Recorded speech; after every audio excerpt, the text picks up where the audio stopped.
जम्मू कश्मीर के प्रति नरेंद्र मोदी जी का विशेष स्नेह ये दिखाता है कि धारा 370 35A को भी हटाया, आतंकवाद, पथराववाद और अलगाववाद को भी खत्म किया।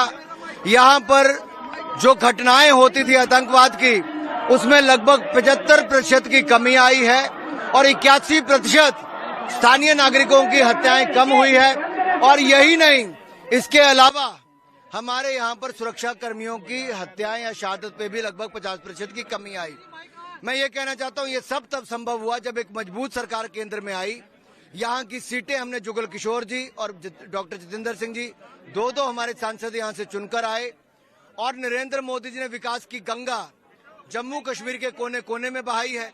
6 लेन एक्सप्रेस वे कटरा से दिल्ली के लिए हो, IIT, IIM, एम्स अस्पताल हो, 11 मेडिकल कॉलेज हो, कई केंद्रीय विद्यालय हो, हमारे यहाँ पर बड़े से बड़े प्रोजेक्ट लेकर आए हैं। हजारों करोड़ रुपए का विकास यहाँ पर हुआ है। नए औद्योगिक पैकेज के कारण यहाँ पर बड़ी इंडस्ट्री आ रही है, रोजगार स्वरोजगार के अवसर यहाँ पर खड़े हो रहे हैं और मुझे पूर्ण विश्वास है जम्मू कश्मीर की जनता पहले से ज्यादा मतों से भाई जुगल किशोर जी को और भाई डॉक्टर जितेंद्र सिंह जी को जिताएगी।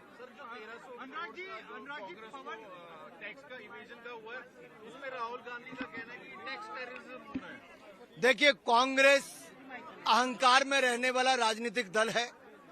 अगर बाकी राजनीतिक दल इनकम टैक्स के कानून का पालन करते हैं तो क्या कांग्रेस पार्टी के लिए कानून अलग बने? क्या कांग्रेस पार्टी नियमों की धज्जियां और कानून की धज्जियां नहीं उड़ा रही? अगर उनको टैक्स एग्जम्पशन था तो उनको केवल रिटर्न ही फाइल करनी थी, नहीं की। और जब उन्होंने रिटर्न फाइल नहीं की, एक ये कारण, दूसरा जो उन्होंने कैश में चंदा लिया वो बहुत बड़ी मात्रा में लिया और उसका उन्होंने कोई जानकारी भी नहीं थी। और जब वो जानकारी नहीं दे पाए, सारे उनको कारण पता है, उसको लेकर वो एपेलेट अथॉरिटी में भी गए, कोर्ट में भी गए, कहीं से कांग्रेस पार्टी को राहत नहीं मिली है। इसका मतलब कांग्रेस पार्टी ने गलत किया, देश के नियमों का उल्लंघन किया और अहंकार में जीने वाला ये राजनीतिक दल जो 60 साल सत्ता में रहा, वो आज भी अहंकार में जी रहा है और कानूनों की धज्जियां उड़ा रहा है। खिलाड़ी भी हूँ, अगर दाऊद इब्राहिम को बीजेपी की वॉशिंग मशीन में डाला जाए तो वो राज्यसभा या मंत्री बन के निकलेगा। मुझे लगता है कांग्रेस अपने भ्रष्टाचार का चोला उतारकर जो यूपीए का चेहरा बदलकर इंडिया अलायंस रखने का प्रयास किया, वो कहीं सफल नहीं हो पाया। कांग्रेस का भ्रष्टाचार आज भी सिर चढ़ के बोल रहा है। कांग्रेस के सांसद के घर से 350 करोड़ रुपए पकड़े गए और कांग्रेस भ्रष्ट और कट्टर बेईमान अरविंद केजरीवाल के साथ खड़ी नजर आई।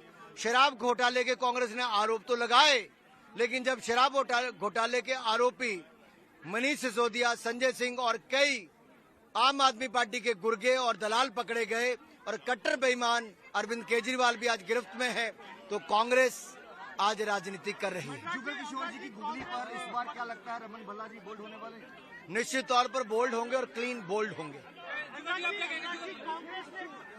एक आरोप लगाया, कहा है कि बीजेपी जो है वॉशिंग मशीन है और अगर इस वॉशिंग मशीन में दाऊद इब्राहिम को डाला जाए वो भी कहीं। मैंने उत्तर दे दिया इस बात का और मैंने कहा कांग्रेस अपने भ्रष्टाचार को छिपाने के लिए इन्होंने अपना नाम बदला, यूपीए की बजाय इंडी गठबंधन रखने का काम किया, लेकिन जनता ने पिछले चेहरे पहचान लिया कि पीछे वही भ्रष्ट है जो बेल पर सोनिया गांधी और राहुल गांधी हैं, वही हैं जो लालू प्रसाद यादव चारा घोटाले और जमीन घोटाले, जॉब घोटाले वाले तेजस्वी जी हैं, वही हैं जो 2G घोटाले वाले ए राजा हैं और वही हैं जो आम आदमी पार्टी के शराब घोटाले वाले। सब भ्रष्ट लोग एक मंच पर इकट्ठे हुए, ये ठगबंधन हुआ है भ्रष्टाचारियों का।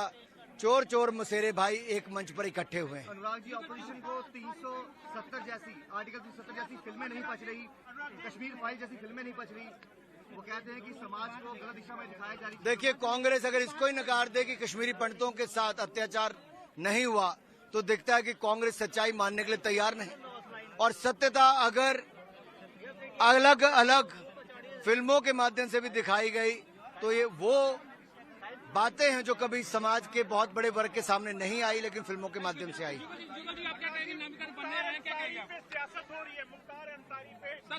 प्रधानमंत्री नरेंद्र भाई मोदी जी के नेतृत्व में जो चुनाव लड़ा जा रहा है, भारतीय जनता पार्टी प्रचंड बहुमत के साथ जीत रही है। धन्यवाद। देखिए, मुख्तार अंसारी अगर 20 वर्षों से जेल में थे तो लंबे समय से जेल में रहने का कारण क्या था? वो कोई दयालु सज्जन नहीं थे, वो एक डॉन माफिया का टैग था। ऐसी बहुत सारी घटनाएं जो कईयों की हत्या से लेकर उग्राही तक से लेकर बहुत गंभीर मामलों में उनको जेल हुई थी और जेल में उनकी मृत्यु हुई है हार्ट अटैक से, मेडिकल रिपोर्ट कहती है। किसी ने न्यायिक जांच मांगी तो उसमें न्यायिक जांच मिलने में भी कोई गुनाह नहीं है, वो भी हो जाए, लेकिन सच्चाई ये है एक डॉन और माफिया युग का अंत हुआ है।